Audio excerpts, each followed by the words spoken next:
Bonjour, vous écoutez Good Morning CHU, c'est votre émission.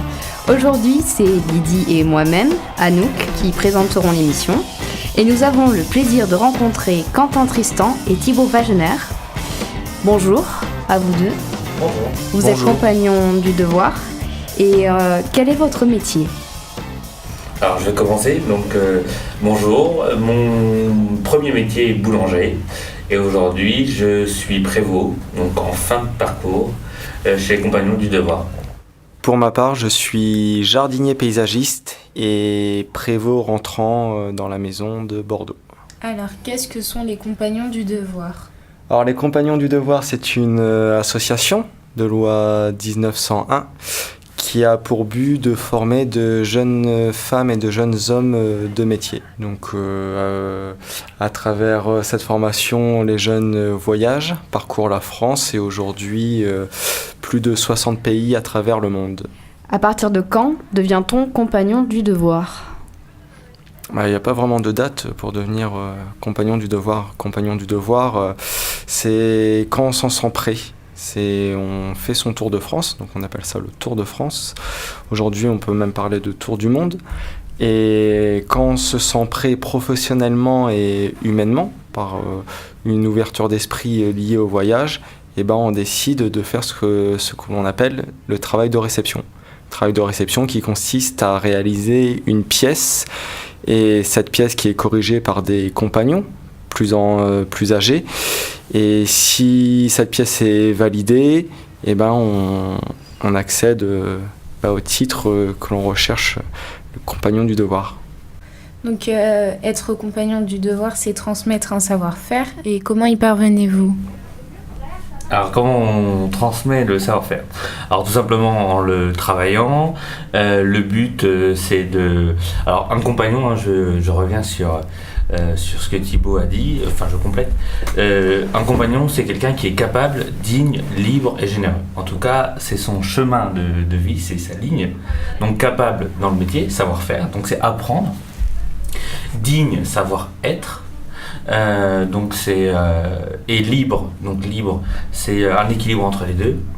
Et généreux, chez nous, ça marche par la retransmission. C'est celui qui en sait le plus qui retransmet à celui qui en sait le moins. Et si les compagnons existent encore aujourd'hui, alors que ça date depuis très très longtemps, c'est parce qu'il y en a toujours un qui a retransmis son savoir. Et puis nous, on prend plaisir à faire ça. Et la mission que j'ai, en tant que prévôt, que j'ai eue, elle a ce même rôle. On l'a pendant 3 ans et je file le relais à Thibaut qui vient d'arriver. Et pareil, dans 3 ans, il fera la même chose. Enfin, c'est toujours un changement. Et c'est comme ça qu'on transmet, si on peut. Et on le fait dans le métier, comme vous, comme on vous a transmis la radio. Enfin, voilà, c'est D'accord. La transmission. Très bien. Du coup, en quoi vous considérez qu'un métier ne se limite pas à un savoir-faire ? Très bonne question. Par où commencer ? Je pense qu'un métier doit nous faire plaisir, doit nous aider à nous lever le matin. En tout cas, si à chaque fois que le réveil sonne, on l'explose, ça veut dire que c'est pas bon signe. Donc je pense que ça commence par là. On doit s'épanouir dans son métier. Après, le savoir-faire, ça va lier, mais c'est pas tout, quoi, parce que normalement, dès qu'on est heureux dans un métier, on va forcément après parler de savoir-faire, parce que on va être exigeant, on va même si on a par exemple du travail qui nous tombe dessus à l'heure de la débauche, quand on aime, on compte pas, on va le faire, ou quand on réussit pas, on va se battre pour réussir. Donc je pense que ça marche aussi sur la détermination de chacun par rapport à son métier. Et puis il y a des choses qui vous attirent plus, et donc vous serez plus à l'aise à le faire. Donc, je ne sais pas si je réponds bien à votre question, mais si. C'est très délicat de parler de savoir-faire sans parler de passion. Voilà. Très bien. Alors, de quelle manière les compagnons du devoir forment-ils professionnellement leurs membres ? Comme j'ai pu dire au départ, on forme par la transmission d'une passion et par le voyage. Le voyage qui nous permet de partager des connaissances, partager de la découverte, ce qui fait toute la richesse d'un homme. Et aujourd'hui, c'est ce qui fait toute la différence entre des jeunes qui se sont formés chez les Compagnons du Devoir et des jeunes qui se sont formés ailleurs. Pour revenir sur ce que Quentin disait, en fait, on est passionné par ce que l'on fait. Donc on ne se pose pas vraiment de questions de... C'est naturel, la formation se fait tout naturellement. Les jeunes qui viennent au sein de l'association viennent par eux-mêmes. Et on les attache pas pour venir, on les attache pas pour rester. Donc ça reste de la transmission de l'amour du métier. Et puis c'est surtout que en fait, le maître mot chez nous, c'est d'être heureux, quoi. Parce que si on est heureux dans notre métier, on sera heureux dans notre vie de tous les jours. Le but de la formation. Alors l'envie première pour rentrer chez nous, il faut déjà qu'on ait le métier que vous avez envie de faire. Donc par exemple, je vais être couvreur. On a un centre de formation, donc ça marche par l'alternance. Et la petite différence qu'on va avoir par rapport à un CFA classique, c'est qu'on va proposer après le voyage. Et c'est pour ça que le mot qui revient souvent dans notre bouche, on parle de voyage et on parle de retransmission parce que c'est comme ça qu'on est différent des autres et c'est comme ça qu'on devient membre des compagnons.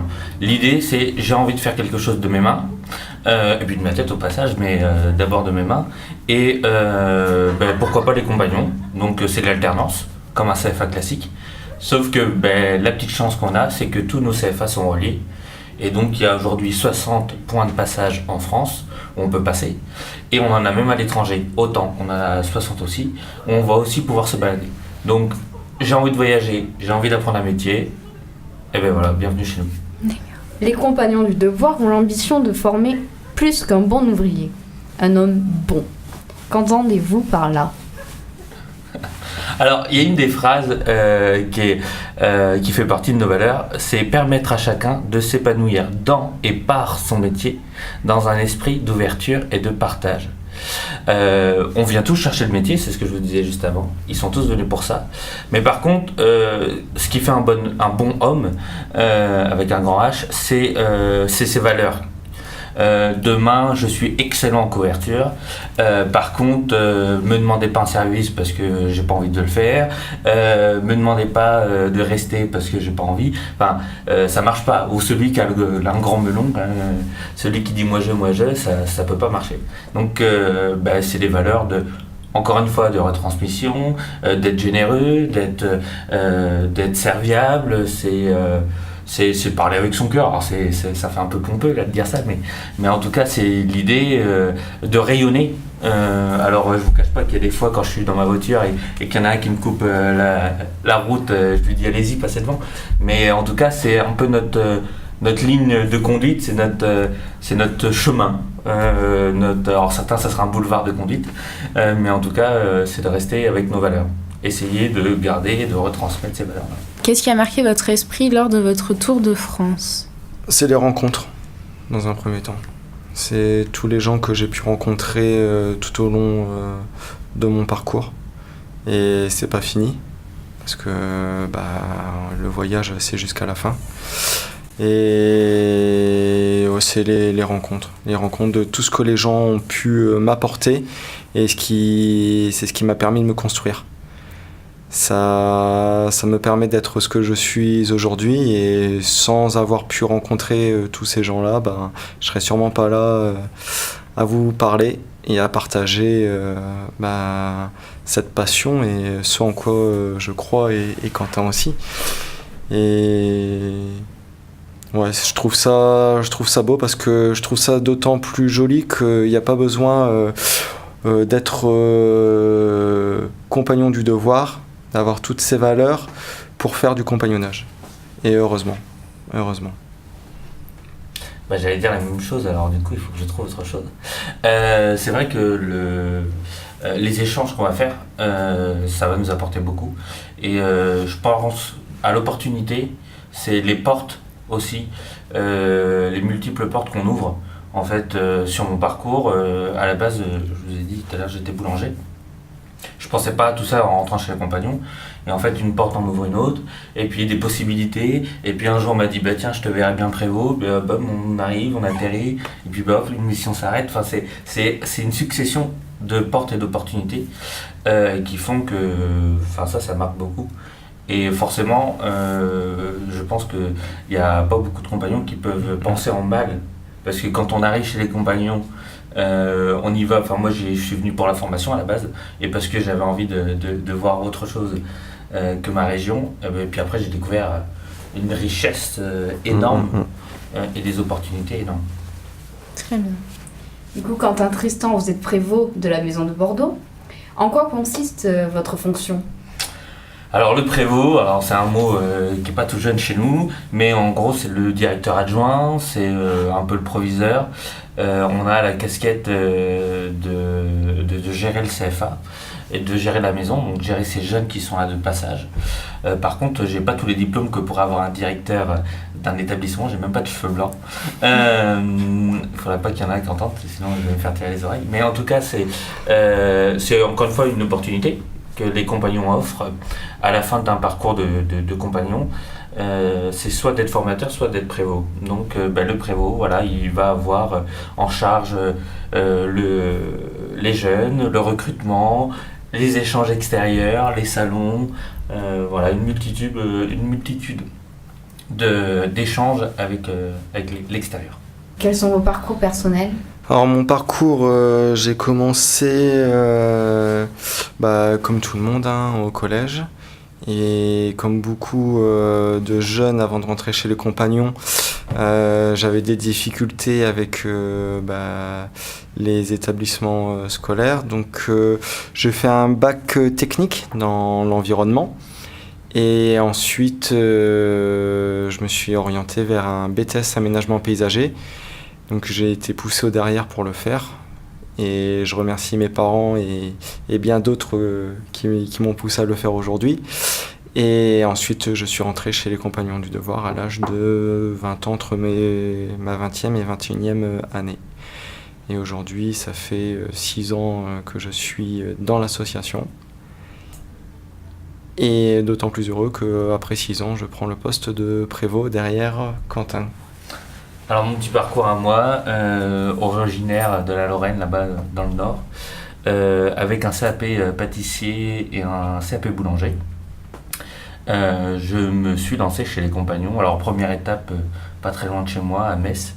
Première année de BP. Ensuite, je suis parti à Lyon. Voilà, j'ai dit, wow, super. Et là, on m'a dit, tiens, faut partir à l'étranger. Donc je suis parti en Afrique, Togo et Niger. Ensuite, je voulais toujours pas rentrer en France, donc j'étais en Pologne. Après Paris, Strasbourg. Et après Strasbourg, j'ai dit tiens, pourquoi pas prévôt. Et on m'a dit Bordeaux. Voilà, on a atterri là.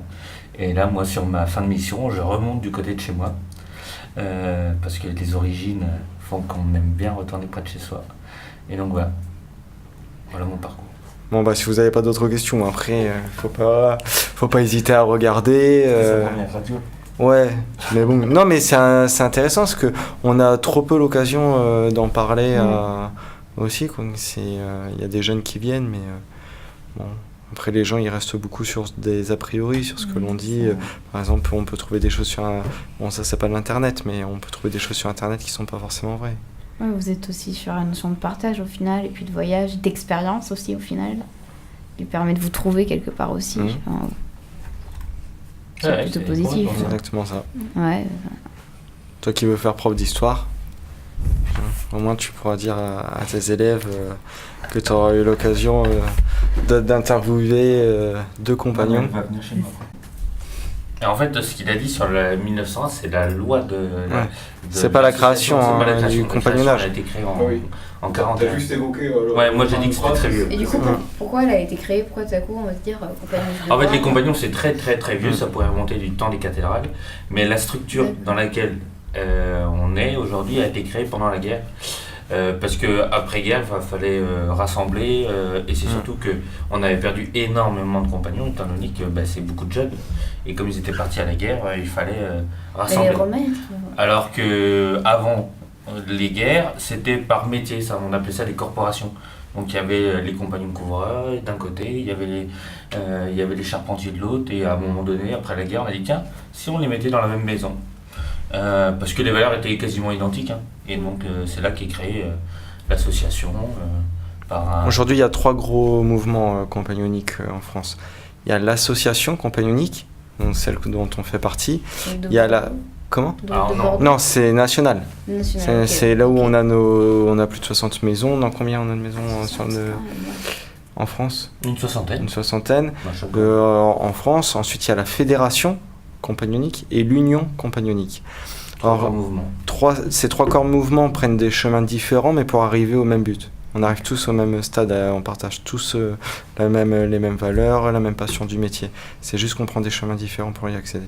À la base, on était issus du même quartier. Et comme chacun prend un chemin différent, mais le cœur de l'action étant de voyager et de retransmettre. C'est les maîtres. Ouais. Voilà. Donc je parle de la Fondation Coubertin un peu.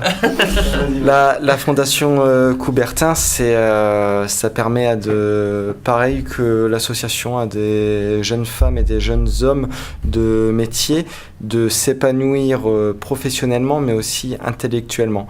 En fait, on lie l'esprit à la main. Donc la Fondation Coubertin est née en 1952 de Jean Bernard, qui était compagnon tailleur de pierre, qui est aussi à la tête de l'association des Compagnons du Devoir, avec l'association d'Yvonne de Coubertin, nièce de Pierre de Coubertin, rénovateur des Jeux Olympiques modernes. Et aujourd'hui, c'est une fondation qui est ouverte beaucoup à l'association des Compagnons du Devoir. Et il y a 7 métiers qui y sont représentés, dont les jardiniers paysagistes, des métiers d'art, et dont leurs œuvres sont reconnues partout dans le monde. C'est par exemple sur Bordeaux, des fontaines, le nom de ces fontaines à Quinconce avec les chevaux. Oui, je les vois, mais je vois. Ouais. Or, comme je viens d'arriver, j'ai aussi une excuse de ne pas connaître.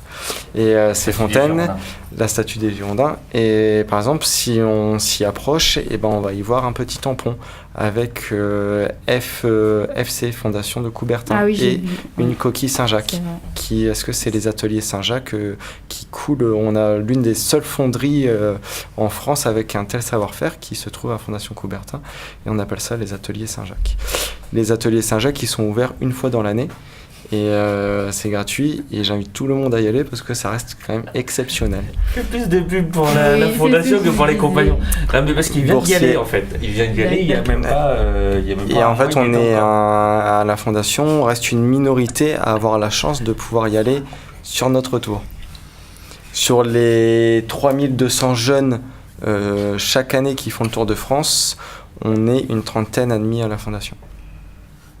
Donc très peu de places, beaucoup de demandes, et ça reste aussi une expérience unique dans son tour. Il dit ça parce qu'il est jaloux, parce que les boulangers ils y sont pas. Non, mais le but c'était de parler des compagnons du devoir. Bah oui, mais ça fait partie des compagnons du devoir, parce qu'on parle de l'esprit et la main. Les compagnons, c'est ça. Donc, au moment de devenir compagnon du devoir, la connaissance professionnelle se mesure dans la réalisation d'un chef d'œuvre. D'un chef-d'œuvre, ouais. Pardon, excusez-moi. Et du coup, c'est quoi pour vous un chef-d'œuvre ? Ça représente quoi ? Oui. Alors c'est la fin du parcours en fait. Les compagnons, quand on y rentre, alors déjà je vous ai dit tout à l'heure, on y rentre parce qu'on a envie de voyager, parce qu'on a envie d'apprendre un métier et de passer des diplômes. Et en fait, à force, on t'explique que pour continuer, va falloir être reconnu dans le métier. Et donc, le but ultime, c'est de devenir compagnon. Donc, quand j'ai dit capable, digne, libre, généreux, c'est pour devenir compagnon. Et pour ça, on va faire un petit travail suivant le métier. Donc moi en boulangerie, j'ai fait une production en boulangerie. Alors les tailleurs de pierre vont faire une pièce et on appellera ça le chef-d'œuvre parce qu'on sera reconnu par cette pièce, par notre métier, pour cette qualité de savoir-faire qu'on a appris. Alors moi ma pièce on ne pourra pas la voir parce qu'elle a été mangée bien sûr, mais voilà c'est l'idée. C'est pour ça que quand on rentre dans une maison de compagnon, souvent il y a des maquettes, comme des maquettes à droite à gauche et voire même dans les musées, parce que c'est des chefs-d'œuvre qui ont fait aussi l'historique des compagnons, parce que ça remonte bien avant la création de l'association. Et puis à travers ce travail aussi, tout le long du travail, c'est un questionnement perpétuel et une remise en question. Parce qu'on passe la difficulté, comme dans tout travail, il y a de la difficulté. Et en fait, c'est savoir surmonter cette épreuve. Et à travers ça, il y a une remise en question qui, d'une part, nous dit est-ce qu'on souhaite vraiment faire compagnon du devoir ? Est-ce qu'on souhaite vraiment mettre en application tout ce en quoi on adhère tout au long de notre vie ? Et puis ensuite, est-ce que ça se fait naturellement ? Parce que si on va pas jusqu'au bout, si on n'arrive pas à surmonter la difficulté, de toute manière, on ne deviendra pas compagnon du devoir. Ce qui ne veut pas dire qu'on n'adhérera pas aux valeurs et on ne les mettra pas en application. Mais malheureusement, on n'aura pas le statut de compagnon. Pour ça, en fait, je me permettais de parler de voyage parce que c'était pour les faire voyager aussi à travers le compagnonnage. C'est ça, quoi. C'est que on donne de l'ambition et on fait voyager les gens. C'est ça qui est formidable à travers notre formation et le parcours. L'émission va peut-être susciter des vocations. Ouais. La curiosité, et nous avons au mois de janvier, donc le 19 janvier, nos portes ouvertes. Et c'est l'occasion de voir les métiers par les jeunes qui présentent. Donc ça c'est rue La Roche, 76 rue La Roche, donc c'est entre le jardin public et la barrière du Médoc. Ouais. Voilà. Et même sans vouloir être initié au métier, par curiosité, tout le monde est invité et le bienvenu dans la maison. Eh bien, merci d'avoir répondu à toutes nos questions. Voici la fin de l'émission Good Morning CHU, où nous avons eu le plaisir de recevoir 2 compagnons du devoir, Quentin Tristan et Thibaut Wagner. Au revoir et merci de votre écoute. Merci à vous. Merci. Au revoir.